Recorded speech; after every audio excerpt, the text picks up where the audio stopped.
खुलुमबाय बे समाव बडोलेण्ड इंखं टेलिभिजननि स्टुडिय'आव आं मिथिका नार्जारी दिनैनि गाहाय रादाबफ्राव दङ। गहपुराव जोनोम सानखालिनो खुदियानि सह बोखांदों। नागालेण्डआव एनडिपिपि बिजेपि जथाय सोरखारखौ एनसिपिआ मदद खालामबाय। हादर बेरेखाफोरनि हेंथायै गोख्रोंनिफ्राय गोख्रोंसिन राहा लागोन। आसाम सरकारा लाचित बरफुकननि सायाव गिनिस बुकनि जारिमिन सोरजिदों। पाकिस्तानाव सासे हिन्दु डाक्टारखौ सालाय हास'नानै बुथारदों। सालबारि पुलिस खुंथायनो मोनबा दखरा एबसुआ जथायै समाज बेरेखा हाबानि हेंथायै मेम'रेन्डाम गथायदों। खसी बिरखं गाथोनाव एयार इन्डियानि सासे केबिन क्रिउआ सनानि स्मागलिं खालामनानै हमजादों। दानिया फैदोनि आबुं रादाबाव।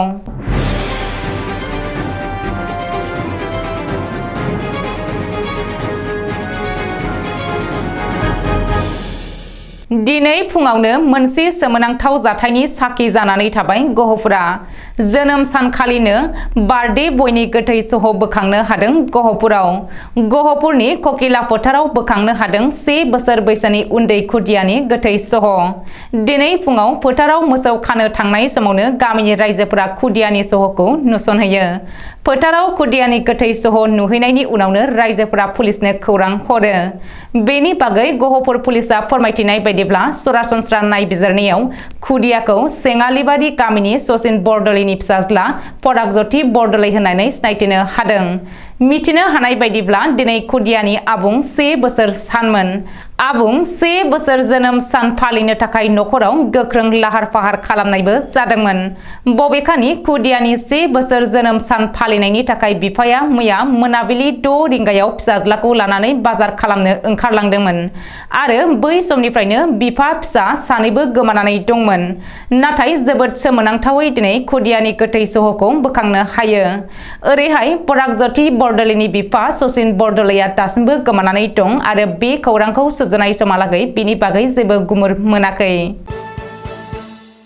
गिबि मन्त्रि नेफिउ रिय' दैदेननाय एनडिपिपि बिजेपि जथाय सोरखारखौ आबुं मदद खालामबाय नेशनेलिस्ट कंग्रेस पार्टी सुंद'यै एनसिपिआ। नागालेण्डआव एनडिपिपि आरो बिजेपिनि जथाय सोरखारखौ मदद खालामगोन होननानै एनसिपिआ फोसावदों। एनडिपिपि आरो बिजेपिनि जथाय सोरखारखौ एनसिपिआ मदद खालामनो थाखाय दिनै फुङाव दोलोनि गाहाय शरद पावारआ थांखि लादों होननानै एनसिपिनि गाहाय नेहाथारि आरो सा-सानजा ओनसोलनि सामलायगिरि नरेन्द्र बर्माया खौरां बिजोङाव फोसावदों।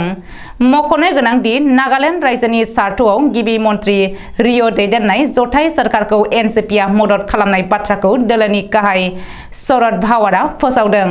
बबेखानि एनसिपिनि एमएलए पिक्ट' सहेखौ एनसिपि बिधान सभा दोलोनि दैदेनगिरि पि लंगनखौ लेङाइ दैदेनगिरि नामरी सांखौ चीफ हुइप, वाइ महबेम हामसाखौ हुइप आरो एस तह्यजेब्टखौ स्पकपार्सन महरै थिसननो थाखाय शरद पावारआ गनायथि होबाय होननानै सुलुङाव फोरमायदों।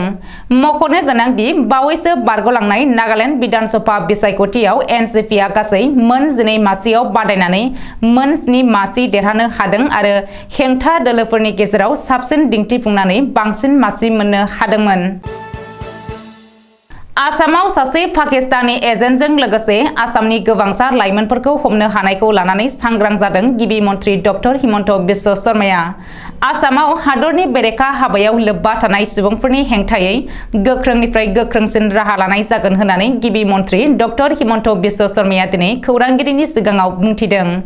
बेजों लोगोसेनो रायजोआव बेबायदि हादर बेरेखा हाबा हुखा बांसिननायफोरा बांसिनै साननो गोनां जाहोदों होननानै बुंदों।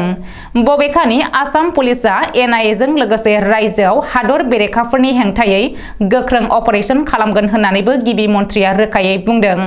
मख'नो गोनांदि थांनाय मंगलबारखालि हराव आसामनि मरिगाव जिल्लानिफ्राय सासे पाकिस्तानी एजेन्टखौ सिबिआइआ हमनो हानायनि उनावनो बे जाथायनि बिथा खालामनानै आरो पाकिस्तानी एजेन्टखौ मदद खालामनाय सा 10 लाइमोनफोरखौ नगाव आरो मरिगाव जिल्लानिफ्राय आसाम पुलिसनि क्राइम ब्रान्चआ एरेस्ट खालामदों। रिपर्ट बायदिब्ला बावैसो हमजानाय पाकिस्तानी एजेन्टखौ बाहारुल इस्लाम होननानै सिनायथिनो हादों आरो बियो माइराबारि पुलिस थानानि बेन्दोङाव थानाय सौरसला बाजार ओनसोलाव गंसे मबाइल दखानखौ सालायोमोन। आसाम बासिनि थाखाय मोजां खौरां आसाम सरकारा गिबि खेबनि थाखाय जारिमिन सोरजिनो हादों रनसाय लिरनाय गिनिज बुक अफ वर्ल्ड जारिमिन सोरजिदों आसाम सरकारा लासित बरफुकननि सायाव गिनिज बुकआव जारिमिन सोरजिनायखौ लोब्बा लानानै दिनै जनता भवनाव मोनसे हाबाफारि खुंनाय जादों बे हाबाफारियाव गिनिज बुकनिफ्राय आसाम सरकारनो फोरमानलाइ गथायनाय जायो गिबि मन्त्रि डक्टर हिमन्त बिश्व शर्माया बे हाबाफारियाव बाहागो लानानै गिनिज बुकनि फोरमानलाइखौ आजावदों मख'नो गोनांदि 400थि लासित दिवसखौ लोब्बा लानानै महावीर लासित बरफुकननि सायाव रनसाय लिरनाय बादायलायनाय हाबाफारि बानजायदोंमोन आसाम सरकारा बे रनसाय लिरनाय बादायलायनायाव रायजोनाङै गासै 57 लाख बादायारिफ्रा बाहागो लादोंमोन गिनिज बुक अफ वर्ल्ड रेकर्डआव जारिमिन सोरजिनो थाखाय 42.94 लाख रनसायनि गोनांमोन नाथाय लासित बरफुकननि सायाव गासै 57 लाख रनसाय लिरदों आसामजों लोगोसे गासै मोन 30 रावफोराव रनसाय लिरनाय बादायलायनायखौ खुंनाय जादोंमोन रिपर्ट बायदिब्ला आसाम सरकारा बानजायनाय रनसाय लिरनाय बादायलायनायाव असमिया रावजों 35 लाख 10,918 रनसाय लिरनाय जादोंमोन बेबायदिनो इंराजियाव 4 लाख 5,617 बांलायाव 2 लाख 47,733 बर'आव 1 लाख 20,417 आरो हिन्दीआव 32,462 रनसाय लिरनाय जादोंमोन पाकिस्तानाव हिंदुनि सायाव इनाय अनागारा सोलिगासिनो हलिनि समाव पाकिस्ताननि हायद्राबादाव धर्मदेव राति मुंनि सासे डाक्टारखौ गावनिनो ड्राइभार हानिफ लेखानि मुंनि सासेया दाबा सुरिजों सालाय हास'नानै बुथारदों मंगलबार खालि गावनिनो न'आव बुथारजादों डाक्टार धर्मदेव रातिया अखानायै बुधबार खालि पुलिसआ खायरुब गामियाव थांनानै बुथारग्रा हानिफ लेखानिखौ एरेस्ट खालामदों मख'नो गोनांदि पाकिस्ताननि लाहौराव थानाय पान्जाब इउनिभार्सिटियावबो हलि गेलेनाय समाव इस्लाम गराफोरा गाग्लोबनानै गासै 15 हिन्दु फरायसाफोरखौ जोखोम खालामदोंमोन थांनाय मंगलबार खालिनो बाक्सा जिल्ला सालबारि महकुमानि बेन्दोङाव थानाय एबसुनि गासै 4 दखरा आफाद फारियै राबां दखरा सिके दखरा सालबारि दखरा रुपुहि दखरा सिलबारि दखरा जथायै लोगो नांनानै 6 मार्च समबारखालि बाक्सा एसपिनिसिम मेमरेन्डाम एबा गोसोखांलाइ गथायदोंमोन आरो दिनै सालबारि महकुमानि एसडिपिअ आरो लोगोसे सालबारि असिनिसिम गांसे मेमरेन्डाम गथायनाय जादों जाहोना जाबाय दासान्दि सोलिबाय थानाय दौल जात्रानि फुजा फोरबो फालिनायजों लोब्बा लाखिनानै गोबां जायगाफोरावनो जुवा खेला होदों आरो फुजा थिलियाव जौ फाननाय जादों बेफोरखौ लानानैनो मेमोरेन्डामखौ होनाय जादों आरो बेनि सायाव गोख्रों राहा लानो थाखाय खावलायहरदों बेनि अनगायैबो गुबुन गुबुन समफोरावबो गोबां ओनसोलफोराव आयेन बेरेखायै शिलंनि टिर टिकेट फाननाय आरो माखासे समाज बेरेखा हाबा जेरैहाय ड्राग्स फाननाय बायदि बेफोरबायदि गाज्रि खामानिनि हेंथायै खामानि मावबोबाय थादों आरो बेफोरबायदि समाज बेरेखा हाबाफोरजों माब्लाबाबो कमप्रमाइज खालामनाय नङा बर' फरायसा आफादा बेफोरबायदि समाज बेरेखा हाबा मावनायनि हेंथायै खामानि मावलांबाय थागोन होननानै बुंदों